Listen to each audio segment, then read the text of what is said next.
Hello, welcome to a brand new episode of Look Forward. I'm your host Jay. I'm here with my co-host Brad. Bit of an odd week this week. I feel like there's a fire hose worth of like small stories that are not going to get talked about on the show this week, just because there's so many of them that are of like medium importance, I would say, but just not big enough to warrant mention here. And there's kind of a dearth of like big stories. Like a lot of what we're going to talk about is not necessarily news, but more discussion of vibes, I guess you could say.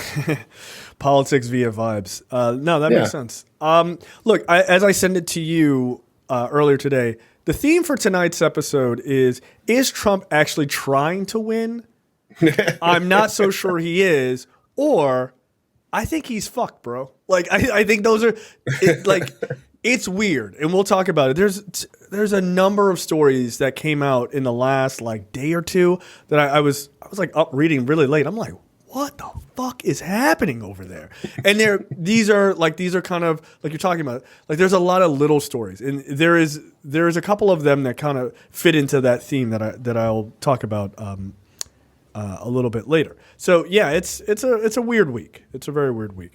So let's jump right into it. I was about to say, speaking of the weirdest thing, literally something started this week that has never happened before in the history of this country. Right. The opening statements today for the Trump criminal trial are underway. This is the hush money trial where allegedly, sprinkles of salt, not really, allegedly Donald Trump paid off Stormy Daniels $130,000 as hush money for sleeping with her, and paying off Karen McDougal as well. But that's not the thing that he's on trial for. He's on trial for basically trying to do a write-off on his campaign, trying to expense banging a porn star, which is wild. It's I don't care that you had sex with a porn star. That's weird in and of itself. I'm more disappointed in Stormy Daniels as a professional than I am in Donald Trump. It's not even the hush money, right? Because this is a thing that conservatives often mischaracterizes the reason the trial is happening. Like, why is it wrong that he wants to pay her off? It's weird because you guys are like Christian. It's weird that you're justifying it, but that's not the reason. The reason is hiding this money, or rather trying to write this money off and using it as a campaign expense to basically defraud the American public by using campaign dollars to lie to them, right? And to try to kill this story.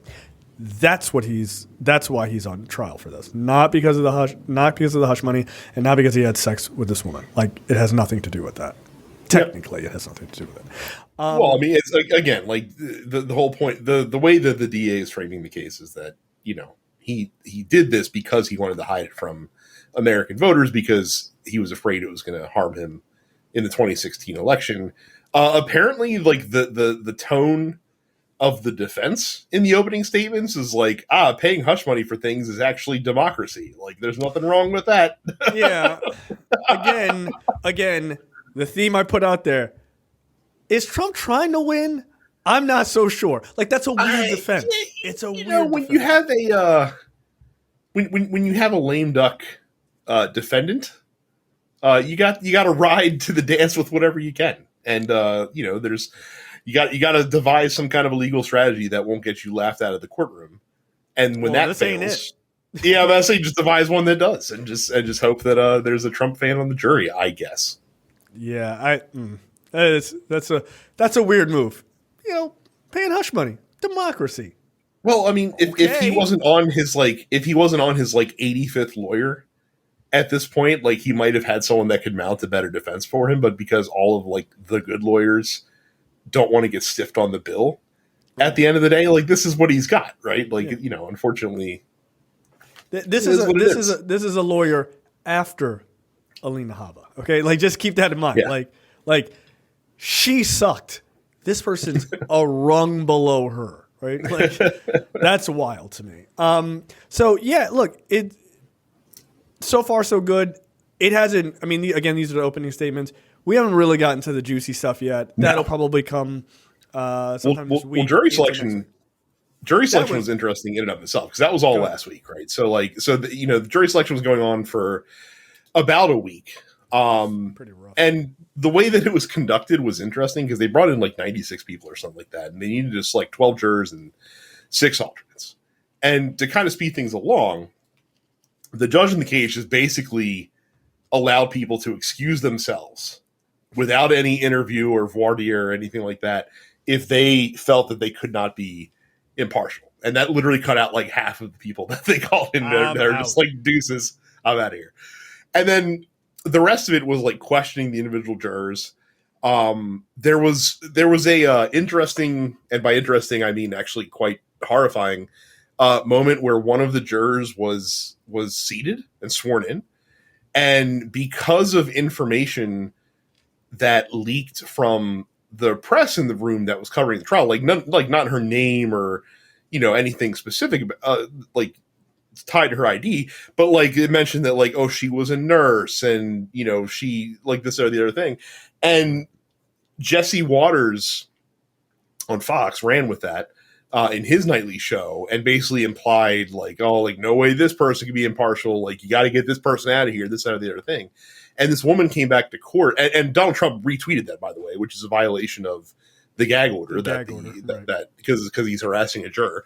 And the next day, that woman came to court and asked to be excused because she says that her family and friends had figured out from the information that the press put out there that it was her that was sitting on the jury, and now she was afraid because of the amplification that it gave. So the judge excused her, and that was really scary, and basically told the media like, stop fucking reporting on this stuff. Like, I know you can, but like kind of defeats the purpose of a sealed jury if you guys are going to run out of here with information that you could piece together to figure out, who these people are. Yeah. And then in a more humorous, go ahead. Like on a serious note, before you get into the lighter part of that, I think people, and when I say people, I mean the media in this case, don't take that kind of shit seriously because we haven't had jurors on a trial be killed, right? Like on some high profile thing. Like there is a real potential for however this goes. Let's say he's found guilty. These 12 people and these 6 alternates, right? Or these 12 people really would be in danger. They go back to their lives and people start to piece together who they are. Like, hey, man, you've been kind of gone for a while. Like, what the fuck is going on? And they start to piece shit together. Or, God forbid, the news just starts reporting and, news gets shit wrong a lot. And they just say, oh, this guy was on the jury, right? And it's like, I wasn't. And it's like, yes, you were. Like, that's exactly what someone on the jury would say, right? Type of thing. You put those people in real danger and they could get killed, right? Like, yeah.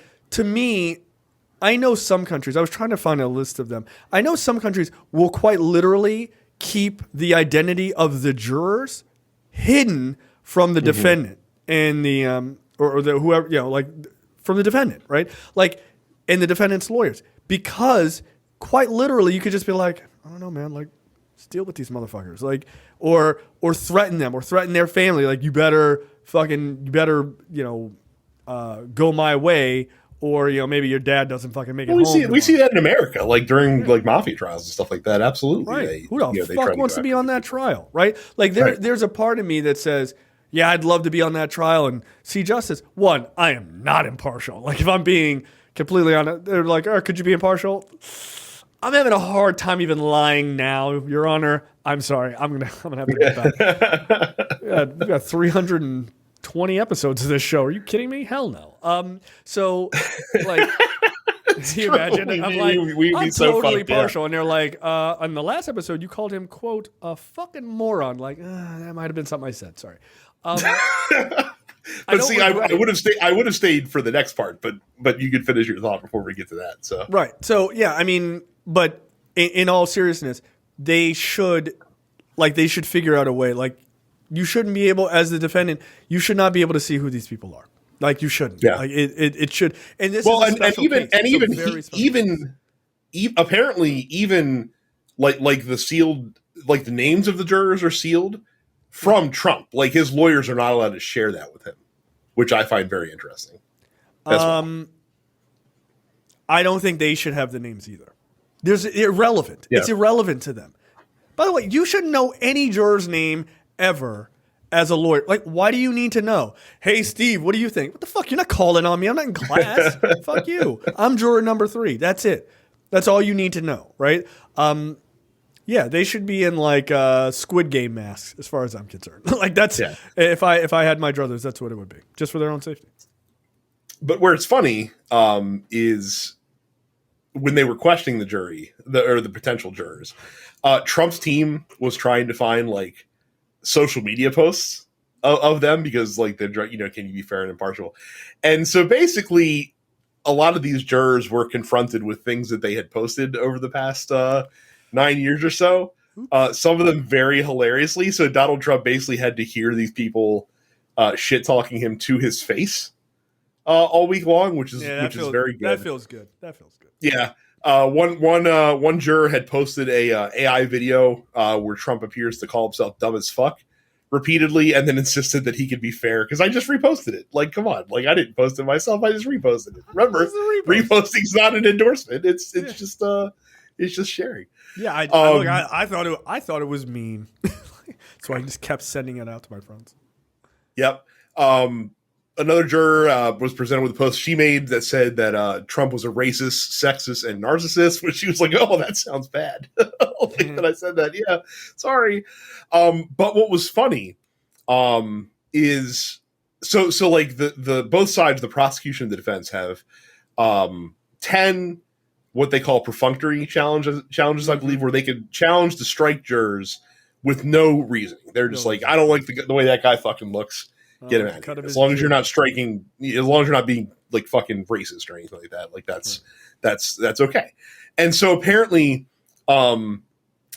Trump's team went through their 10 challenges like pretty quickly, and then got to the point where there were some like borderline people that they wouldn't have wanted on the jury, like they would have wanted to strike off, but the judge's like, well, you already used your fucking challenges, so and there's no reason to think this person can't be impartial, so okay. Right. And I saw like Trump, went on Truth Social and was like, why is it that I don't have unlimited? They said I don't have unlimited strikes on the jury. And people were like, yeah, why doesn't he? Because that's not what the law is, dude. I can't believe that defendants aren't literally allowed to pick their own jury. What a terrible country we live in. It's like, why can't I have unlimited? Because that's not what the law is for anyone. How would that even look, by the way? Like Trump would just be sitting there like, black, no, Mexican, no, ugly, no, black, woman, no. Like just, woman. Yeah.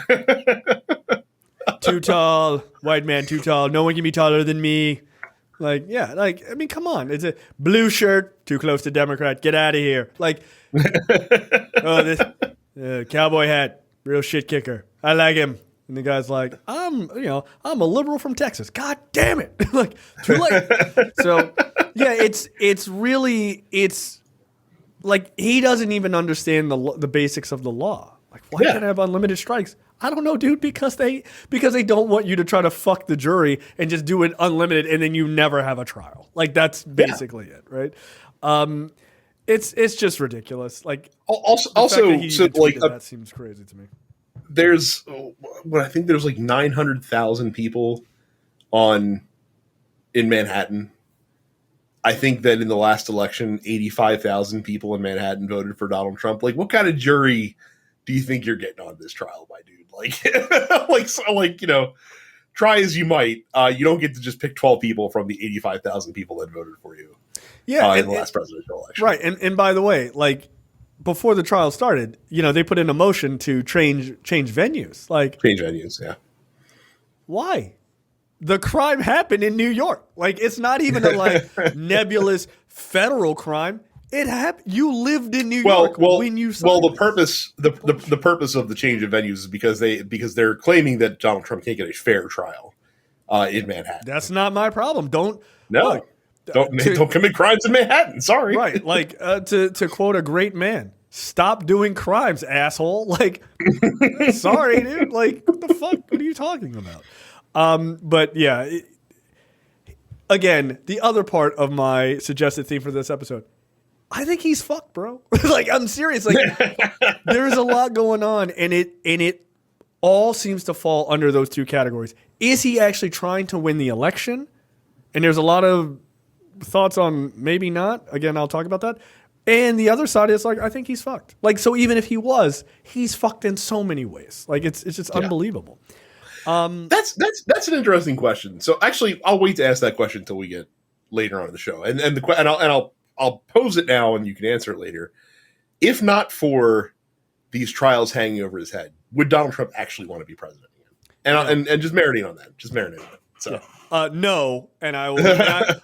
But here's the thing. No, but I'll give you a more detailed answer later on. So here's a weird thing. A man set himself on fire outside of the trial, apropos of nothing. Well, not apropos of nothing. Apropos of I'm trying to protest Donald Trump being put on trial. So not really though. Actually, like So when this first came out, everyone's like, "Oh, a Trump supporter, clearly." He's crazy. Like, that's the obvious thing. No, actually, this guy has been milling around New York and milling around the trial the last couple of days. No, he thinks that Trump and Biden are in it together to perform this fascist coup, right? Like, that's what he believes. He got his information by doing more research into Peter Thiel, who he also thinks is a corrupt person. Look, he's correct about that. Peter Thiel is one of the most corrupt people in and around politics. But so, yeah, in an interview that day, he said his critical views of the American government were shaped by his research into Peter Thiel, the technology billionaire and political provocateur, who is a major campaign donor and into cryptocurrency. Just so you know, he is a major campaign donor for Republicans, since the New York Times didn't bother to, put any more details there. Just nebulously put it out there. No, Peter Thiel is a hardcore right-wing lunatic. This guy's name is Max Azzarello. He was 37, which is really fucking sad. Oh, did he actually pass away? I heard he was in critical condition. No, he died. Yeah, he died Friday morning. He was in critical condition for a couple of hours. He threw a bunch of pamphlets up and poured an accelerant, I assume it was gasoline, all over himself or lighter fluid, and lit himself on fire. So yeah, I'm reading. I'm kind of flipping through this story as we're talking. This does seem actually really sad. It looks like this guy had a lot of mental issues. You're and not to trivialize his life or whatever, but just like your run of the mill kind of crazy person, right? Who gets caught up in all of these sort of political conspiracy theories, but not seemingly. He's a straight shooter, respected on both sides, right? Like, this guy was like, no, all of you are corrupt. He's not like Democrats are evil and Republicans are good. No, he's like, it's all a fucking shit system and they're all trying to destroy us and everything else. He spent a number of he was arrested 3 times in 2023 on misdemeanor charges in Florida. He posted online in August that he had just spent 3 days in a psychiatric hospital. Later that month, while dining at a hotel in St. Augustine, Florida, he threw a glass of wine at a framed autograph of Bill Clinton. He showed up to the hotel again 2 days later, stripped to his underwear and shouted profanities at guests while blasting music from a speaker. 3 days later, police arrested him for defacing and breaking signs belonging to several businesses. He took a pest control sign from the yard of one business that had warned passerbyers to keep children and pets away for their safety. In comments to the police, he said, quote, "The pest control company was there to exterminate children and dogs." Right? This guy is needed help. Yeah, this guy is just not sane at all. So I know the easy jump to conclusion. And look, I thought about, I did the same thing. I was just like, oh, this is like super crazy fucking right-wing shit. No, it's not. And it's not super crazy left-wing shit either. It's just a guy who needs help, just mental help. Now, what I will say, and I'll say this as an indictment of neither party, but the world in which we live in now. We have to take mental illness seriously, and we have to be deeply, deeply serious about the way we talk about politics, because there's so much disinformation and there's so much fucking bullshit on the internet. I'm not even talking. I'm going to make it, politics aside, right? But just bullshit information on the internet that people who have a mental illness start reading, and all this conspiracy shit. It all gets thrown all together and it warps people's minds, especially when you talk about government, right? Because it's like there are conspiracies, right? And I don't mean it in the like we faked the moon landing type of shit. I mean people getting together to conspire to do crimes, right? Or to hurt people and stuff like that. Those are real conspiracies. And a lot of times people don't know the difference between that and the government is, it's hiding the fact that the moon is made of cheese type of shit, right? So, and we've already seen stuff like this in this day and age. I mean, there's the guy that was sending, the pipe bombs to, a variety of different left wing folks while Trump was president and stuff like that. So, yeah, that guy's still in jail, I believe. Yeah, good. Yeah, he should be forever. So yeah, it's a sad story, actually.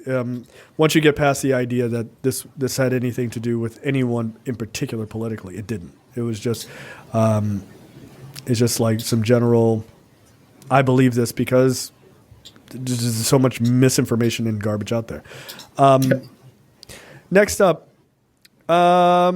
Mike Johnson. Actually, hold on. Let's see. Mike Johnson steps up and gets foreign aid passed for Ukraine with the Democrats, thus teetering on the edge. That's the thing. It might be what is going to happen. Might be a bit of a Pyrrhic victory for Mike Johnson. But look, and again, we don't need to fall all over ourselves praising Mike Johnson for doing the obviously correct thing. The greatest Speaker of the House ever, Mike Johnson. If by ever you mean in the last 2 months, then yes, he is the greatest Speaker of the House in the last 2 months. What I know.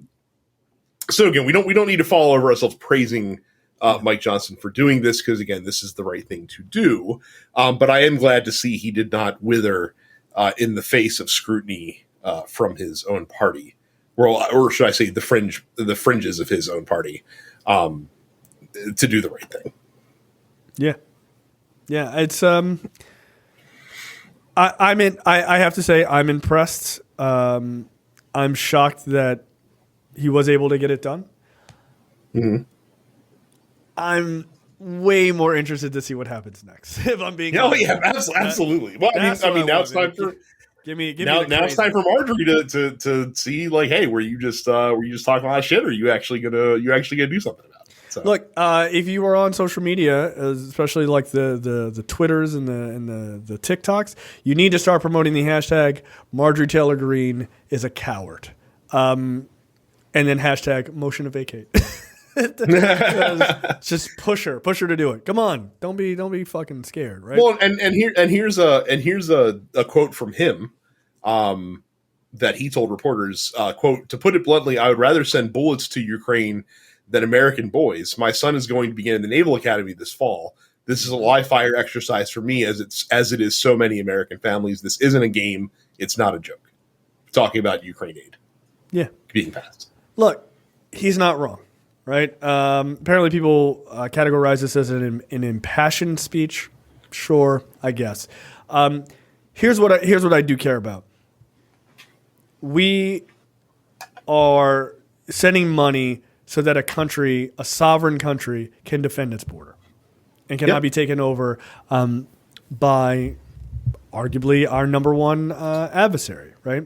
So this is good for us. Apparently, Russia now is having to dig back into 20 and 30-year-old weaponry because they are literally running out of things. This is our opportunity to break Russia for decades. Mm-hmm. Quite literally. So I don't see why we wouldn't do it. Again, it's a win-win for us. We get to help Ukraine, who is a sovereign country, and we get to hurt our enemy, and we don't have to put boots on the ground. It's an ideal situation. So look, I love it. I think it's smart. I am like we said, I'm very interested to see what happens next inside the Republican Party, because the full-on nut bars of the party are none too pleased about this. So, yep, Mike Johnson sold them out to the Democrats, according to Marjorie Taylor Greene and co. So we'll see what happens there. Also, part of this bill was funding for Israel, funding for Taiwan, and the TikTok ban was also packaged in this. Yeah, you got to throw that in there thing as well. So we'll see if the Senate takes up the bill as it is, or if they carve out some of the stuff that they don't necessarily want to vote on, because there wasn't a lot of. I feel like there wasn't a lot of appetite in the Senate to vote on the TikTok ban when it was first proposed, anyway. So no, there wasn't. And look, I'll be honest with you, the TikTok ban. Look, I am not of the mindset that I think a lot of people are, which is the government is completely lying to you and there is no issues with TikTok. I don't believe that, right? I also am not of the mindset of TikTok is the worst thing that's ever happened. And like, yeah, literally as you use the app, there's a Chinese person on the other side, literally looking for your phone camera. Yes. Give me the data. Like, I don't believe that. Yeah. But at the same time, I think like with life and especially with politics, things are nuanced. Like, dare you approach this situation with any level of nuance, Jay? I know. Look, fucking fool. Yeah, I'm a sellout. When it's time to sell out, I will sell out to Big Nuance. That's who I'm here for. Sell out to Big Nuance is a good show title. Yeah, it is actually. I'm going to put that down. So when the government says like, "Hey, we have some like real security concerns," I don't think that that's complete bullshit. I also don't think that TikTok is like completely evil, fully run by the Chinese government type of shit, right?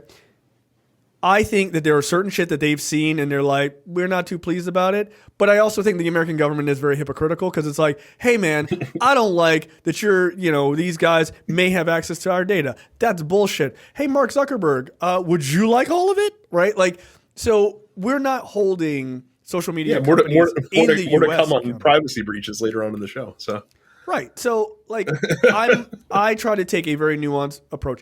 That all being said, I think banning TikTok or trying to force, ByteDance or ByteDance, excuse me, trying to force them to sell, I think is like, if they want to sell, whatever, that's on them. But I think the United States trying to ban it and forcing that is one of the biggest political own goals of all time.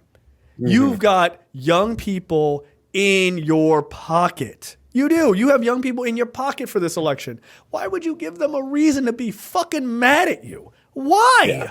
It's stupid. Dude, if you're going to do it, and I'm not suggesting this, but if you're going to do it, get reelected first. Like, I don't understand why you or make it a wider swath covering social media like entirely.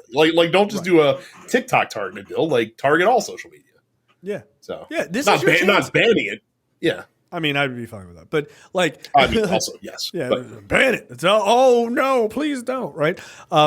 As that's literally a job I do professionally now. It's like, oh wait, don't do that. Don't do that. I need a paycheck. So, like, I agree with you. Like, either wait till after the election, just from a political standpoint. Again, I don't actually advocate for that, but like, it just seems really stupid to do it now. Or you pull Facebook and Instagram and all these other social media, LinkedIn, all of it. You pull all of them in and say, listen, these are the requirements. And if you don't meet those requirements, you will be banned, right? Like, that's what you do. And then you hold all of their feet to the fire. And then people go, oh, okay, they're not just trying to do this one app. Because that just seems stupid to me, right? Again, a bit of a nuance there. All of that being said, I want to get back to this whole thing with Mike Johnson, right? Speaking of social media. So I'm going to play a clip for you. This is a clip from the Luke Beasley show. Luke Beasley is Brad, as you refer to him, he's a serious version of the Good Liars, right? He goes, yes. He's like, he does these, he has a podcast, but he also does like man on the street, like shit to Republicans. And then just like, I'm going to say the crazy thing. And he's like, somehow he keeps a straight face. And for that, I applaud him because I could not. And he's like baby Jordan Kepler is how I would describe him. Yeah, you know what? I like that. Baby face Jordan Klepper. Yeah. Klepper. So, but he's very good, and he has this clip, right? This is from Matt Gaetz's podcast, where Gaetz is talking to these other representatives who are in Congress. They're in the House right now. It's Anna Paulina Luna and a white man, which I know doesn't narrow it down for Republicans, but probably named Jim. Yeah. but Anna Paula Luna is the one who does the speaking. Now, what she's referring to is this notion of the motion to vacate being called by Marjorie Taylor Greene.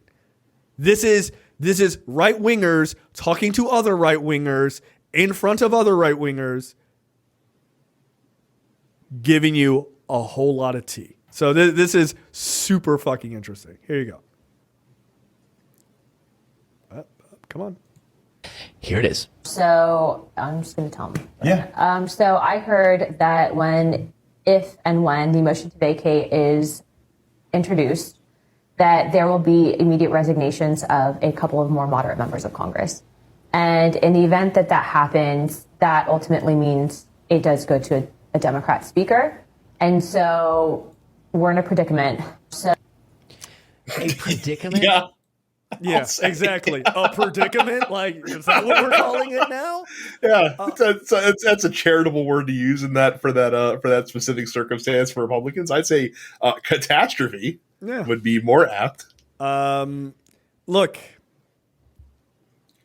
dude, we told you. Like, we told you. This is not speculation from outside the party. These are people inside the party.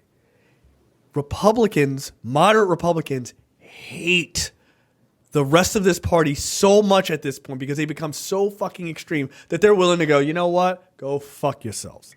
So there was, I don't know if I think I sent this to you. There was an op-ed on foxnews.com. The headline was something to the effect, and I'm using the mean word I use was in the title. Marjorie Taylor Greene is an idiot and she's trying to destroy the Republican Party. It was basically that, right? Like, minus like, maybe they used is somewhere, right? Like, it was basically the same exact headline. Because of what she's trying to do, right? Remember, she called up this motion to vacate. She like kind of shelved it, like, oh, fucking, I got my yellow card right here. Meanwhile, I wish I asked you to grab the clip because this did happen. Tony Gonzalez, not the former NFL tight end, but the representative in Congress named Tony Gonzalez, who is a Republican, went on CNN over the weekend, and they asked him, like, does he think Johnson will survive a motion to vacate? And he said, yeah. He's like, but you got to remember, like, there's a lot of scumbags that I work with in my party, guys like Matt Gaetz, who's sleeping with underage girls, and like basically like dragging like by name members of his caucus. Of people that other Republicans in the House, calling them scumbags. And Tony Gonzalez is like, he's like a moderate Republican. Like, I think he voted for the second Trump impeachment. Like, I think he was one of the Republican votes that voted for that. So like, he's like a normie dude, and he's like, fuck these guys. Like, I'm so fucking tired of dealing with this shit. Mm-hmm. So yeah, that's where we are. The question is Marjorie Taylor Greene, does she have the balls, the cojones, if you will, to do it? Because if she does, the metaphorical ball is in her court now. Like, she can either do it or look like a fucking wuss. Like that. Like, and if she doesn't do it, I think that is a major blow to her cachet in this Republican Congress. Yeah, because it also really hurts the Freedom Caucus, right?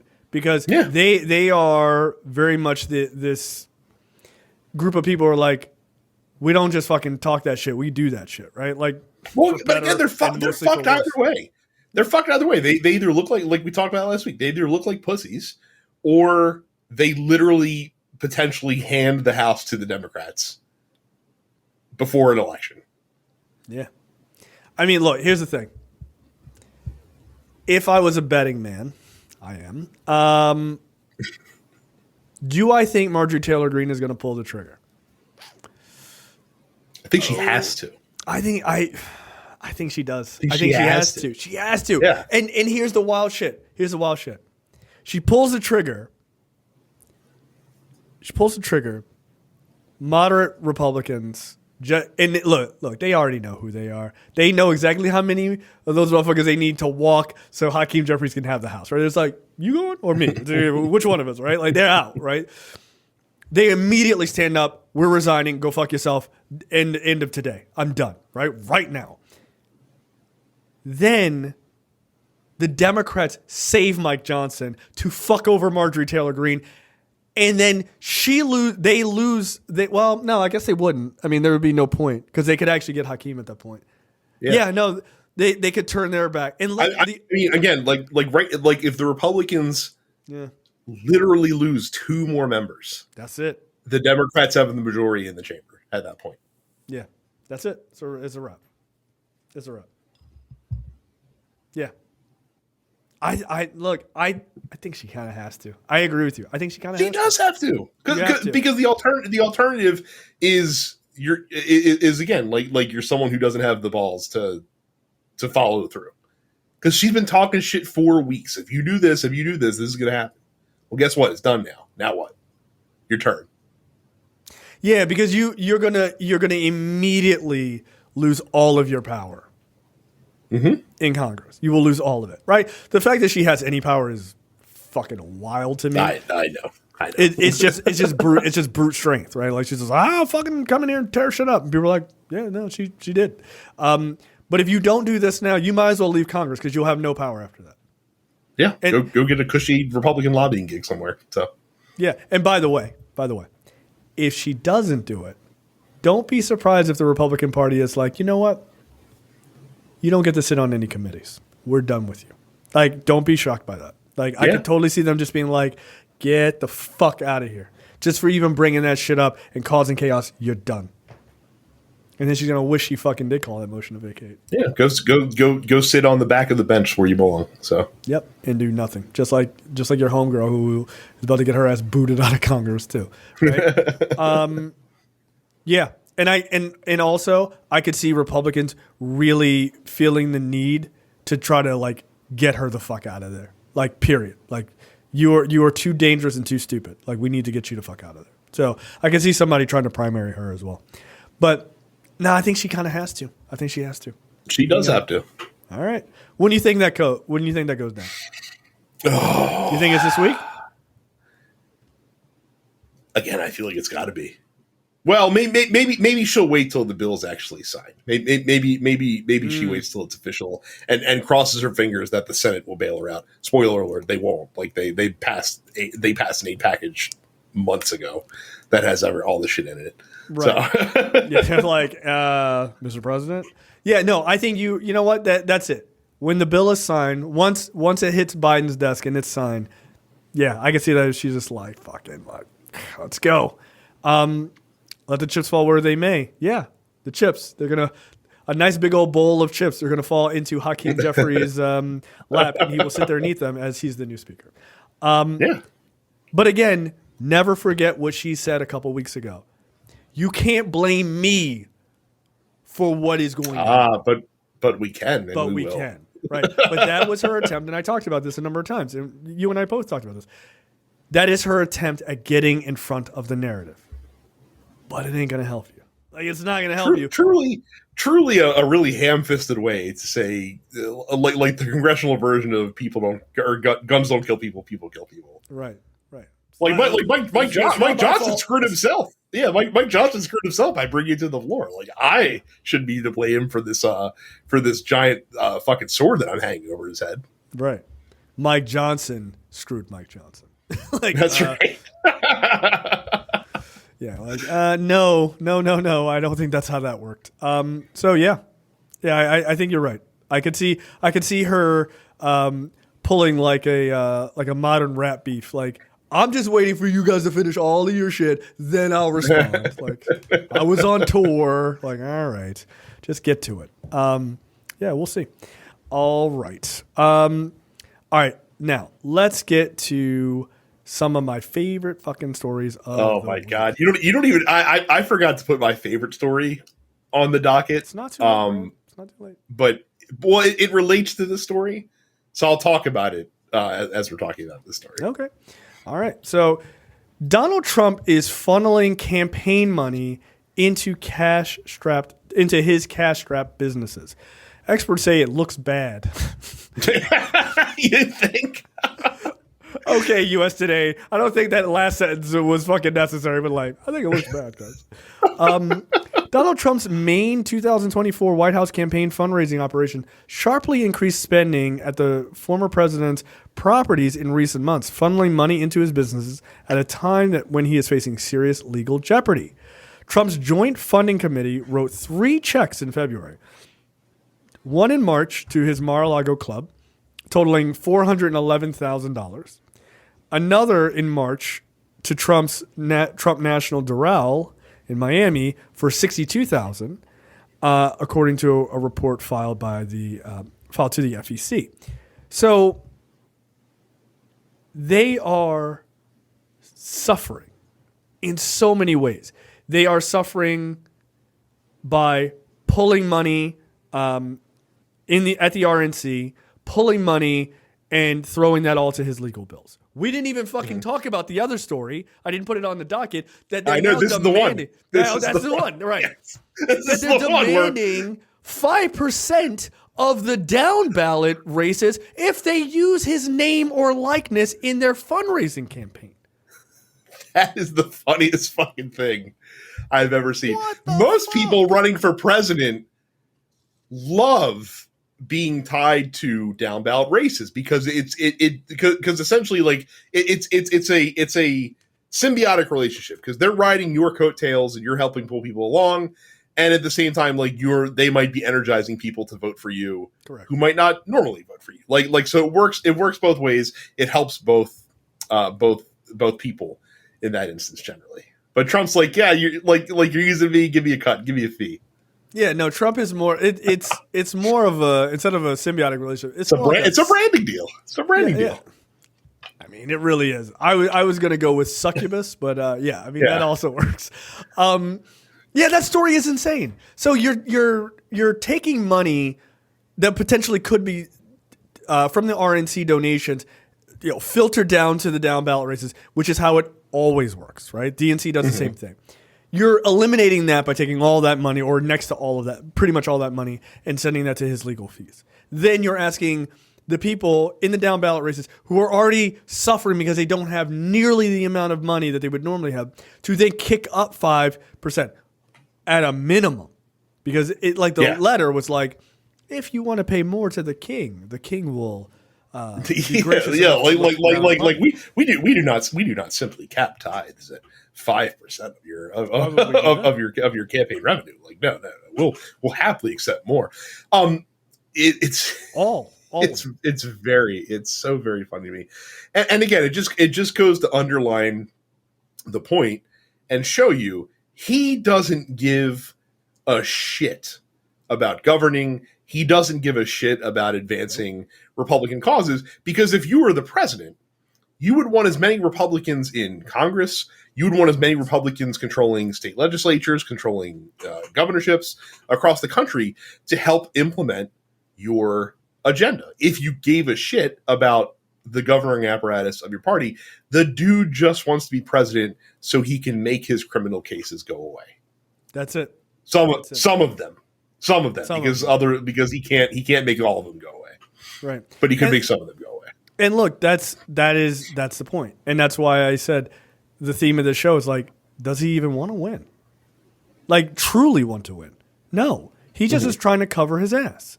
Here's an interesting story, right? This is not on the doc, but here's an interesting story that ties to this. Brad, how many people would you say, let me phrase this in a better way. The Biden campaign has hired 300 people across, I believe it was 6 or 7 swing states, right? These are and has opened, I think, 100 offices across these swing states. Now it's still early, so they got 300 people, and then those people will hire up more people, obviously. Locally. Yeah. How many would you say? How many offices do you think the Trump team has opened in those same swing states? So you said the Biden campaign's opened 100 offices in swing states, and has hired 300 people. And it's hired 300 people. So basically, they're establishing their ground operation in these important states. So if I had to guess, and I know based on how you're framing this question that my guess is probably charitable towards Donald Trump. I'll say that they've opened 20 field offices and have hired, let's say, 75 people. Okay, that's pretty good. Pretty good guess. The amount of offices, they don't know because they won't tell them. Okay? So zero then. So zero. Probably zero. Yes. How many people? You said 75? Yeah. Interesting number, Brad. Why don't you go ahead and take the 7 out? 5 people. 5 people. Cool. 5 people. That's less than the number of states that is correct. Very good. Math is not hard. I don't care what anyone says. Yeah. They've hired 5 people across the swing states, not in one state, across the swing states. They've hired 5. Does he even want to win? My answer to that question is no, but caveat here. I think that he's just going to run the shittiest campaign possible. And some of it is he can't help it, right? He's just trying to keep himself out of jail. Just funnel money. But I think he's running an unbelievably shitty campaign for one reason, really, over all of them. He's going to try to win it in the courts. That's it. Mm-hmm. That's it. And I think...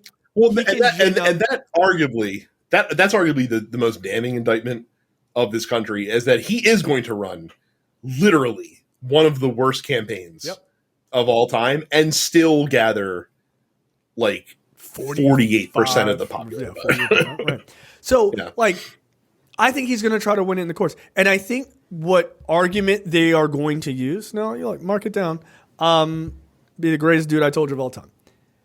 I think they're going to look how big of a victory Joe Biden got. That's impossible. and mark it down, dude. To not have any offices open, or maybe you have 2. I don't know, because you won't tell the media. Why is that a fucking secret, right? It's not a secret operation. You do or you don't. What the fuck? Yeah. Right? Can't the media find out themselves? Right. It's not like go these around. Secret. They're public records. Have you seen it? Have you seen anything? We've seen nothing. Okay, 0. Right? I think that idea of running such a shitty campaign and then arguing, how could he have possibly won by so many points? There must be something that's wrong with the system. Mm-hmm. Because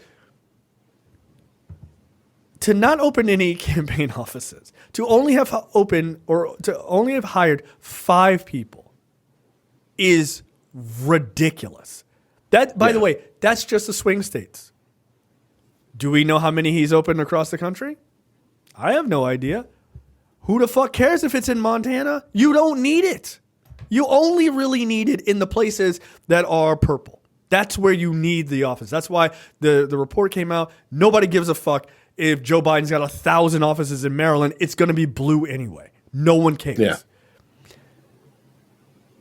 I'm not so sure that he's trying to win this in the straightforward way. I don't think so. I think that, one, he's broke. There was a story that came out that he has $68 million on hand for legal fees at the start of this trial in New York. What about the other trials? You have $68 million, that's it? Bro, you're about to be broke. Big broke. Yeah, guess you better start selling buildings before Tish James gets to him in a couple months. Yeah, that party is fucking over. Right. That's another thing. The bond still hasn't been paid. It's not paid. Oh no, they did agree several hours ago. They finally struck a deal with the Attorney General to use the California company bond as long as they were staking cash. That was the agreement that had to be made, Okay, fine. Sure took a lot longer than 10 days. It did. Again, I don't understand why you're being nice. Like, I can understand, oh, they forgot to fill out a document. You're like, all right, fucking send a document in. Like, I'm not that petty. But then it was like, well, we're not really sure if this company is could really handle it. Blah, blah. Nope, done. You missed the deadline. Get the fuck out of here. You're done. Because you should have gone to a real surety company and not just had one of your fucking idiot super fans pay for this. No, we're done here. Get out of here. Funding is slowing down. They're siphoning off funding from the down ballot races. They're in a world of trouble. They're in a world of trouble. and now like the speculation's been rampant because I guess the deep stakes is starting to heat up a little bit, so they're trying to figure out who the fuck he's going to pick. And by the way, have you heard some of the scenarios around this? No, I have not. So two of the people that he has that are earmarked according to the people covering the trial. One of them will make you laugh. One of them is House member Byron Donalds. That's not the person that'll make you laugh because, again, Trump, it wouldn't surprise me if Trump to get a black eye, try to peel off some minority votes. I get it. Right. The other one is Marco Rubio. Little Marco? Little Marco. Cause again, you want to bring in the, the Latino vote. Now here's why it's funny though. According to the law, if Marco Rubio ran for vice president, he would have to resign his Senate seat. First of all, that's number one. Very funny. Oh, and I think Byron Donalds would also have to leave. You think Florida's not going to make another exception for him? Come on. Well, but that's federal law. That's not state law. That's federal law. Yeah. Okay. You're right. Here's the other thing: the president and the vice president on a ticket are not allowed to be from the same state. And apparently, that's interesting. And apparently, if it were Marco Rubio or Donalds, but hysterically if it were Marco Rubio, they would make Marco Rubio move to another state so that he could represent another state. Now that furrowed brow tells me, well, why wouldn't Trump just use New York or New Jersey as his residence? Because he's like he has residences there. Like he could easily claim that he's from the States. Because according to people inside the Trump campaign, Trump has said he does not want to deprive the citizens of Florida of having him as their elected representative as president. Also, I feel like the other issue is he doesn't want to pay the much higher state income taxes that come along with New York and New Jersey. That's fucking funny. That don't exist in Florida. So that is very, very funny. Having Marco Rubio move is the most Trumpian fucking thing of all time. You get out, and he's like, "Okay, I will do it." Like, dude, right? You've only represented the state for fucking 15 years, but right? You have to move. Well over a decade. That's vice president. And the even funnier thing is, Marco Rubio would do it to be vice president. Absolutely, 1,000%. 1,000%. Yeah, that's a wild move. Sure. All right. All right. So this is another interesting story. There's a story that came out, Biden has a 9-point lead over Trump. But that's not the important part. The question is, why? Right? With all of politics, you got to dig in. You can't just take the fucking headline. So, Steve Kornacki, a man who I assume is made of espresso, because he has so much fucking energy. He's the numbers guy over at MSNBC, and everybody loves Steve Kornacki. He's awesome. He did this clip, and this is really, really funny. I wish I could cover the bottom of this clip for like the big reveal, because it's actually really fucking funny. But you'll see it right away. So here's that clip. Out here, the most engaged voters, those who voted in 2020, voted in the midterm elections, those folks are voting for Biden by 9 points. Where Trump's strength is, why he leads Biden, it's voters who don't typically turn out in many elections. Didn't vote in 20, didn't vote in 2022. They are with Trump by more than 20 points. And the warning sign for Trump in relying on this kind of voter is this. we are seeing the lowest level of interest since we started asking this question back in 2008. Are you very interested in the election? 64%. That's lower than any other time at this point where we have polled this before. So again, lower interest. Maybe those voters who are in the polls are saying they're for Trump. Are we sure they're going to actually vote in November? The Trump campaign better hope so. We'll have to see. Disaster, right? Like this is actually super fucking fascinating to me because because Trump is leading. He's leading for people who don't vote. Right. Like this data is perplexing because, and again, like if you're just looking at 2022, okay, I get it. Like tons of people vote in presidential years that don't vote in midterms. Okay. If you didn't vote for if you didn't come out to vote in 2020 for Donald Trump, why in God's name would you all of a sudden come out 4 years later when he's 4 years older, facing a shitload of legal trials and is just generally more deranged in general? Now, look, again, I wish they had the numbers from 2016, right? Because it'd be interesting to see what that like from 2016 to 2020, 2022 coming into this year. Again, I need people to add context to things because facts without context are useless. To say that Trump is leading, he's leading. Yes, with people who don't fucking vote, man. Yeah, that's the thing. Like when they're talking about Trump leading, they're just talking about polling. And again, polling, as we've said before, we'll continue saying it because people try to use polls as predictive metrics. They're not predictive metrics. They are measures in time. They are snapshots of a particular group of people at a particular time with a particular base of knowledge. They're also trailing indicators because it takes a couple weeks for poll data to be, tabulated and released. Right. So obviously, if you see a poll tomorrow, you're like, hey, here's how people feel about Donald Trump. This is baking in before his criminal trial started. So that poll is not very useful, honestly. But yeah, so that's what polls are. They're snapshots in time.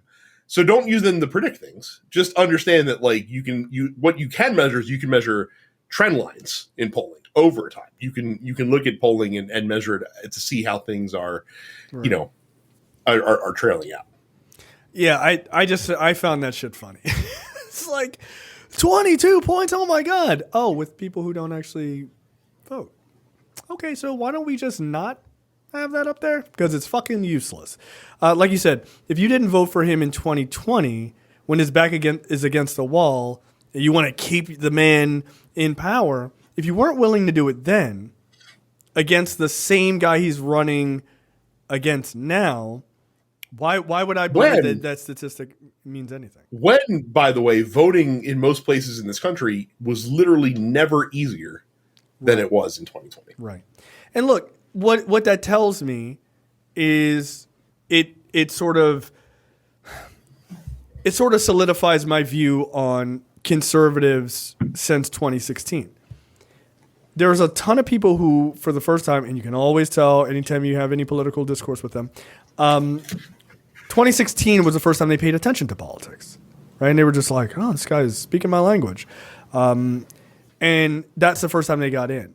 But there's a whole host of people who didn't vote in 2016, who are very vocal online, who are very vocal in 2020 about Joe Biden being evil and blah blah blah, and Trump being great and Trump and all and the wall and all this other shit. But they don't have the wherewithal to actually get out and vote because they're actually, at the end of the day, they're not actually interested in changing anything. They're not. And I'm not talking about people who can't vote because they have a criminal record. I'm not talking about any of that. I'm talking about people who are eligible to vote, completely eligible to vote, and did not get up to go vote for Trump in this case. They don't actually give a shit. There is this idea of this large vocal, majority that's out there that's like, yeah, we're gonna fucking stick it to Joe Biden. They don't materialize. They don't. And what you're seeing over time is that for the first time in our lifetime, right? Because we're young and virile.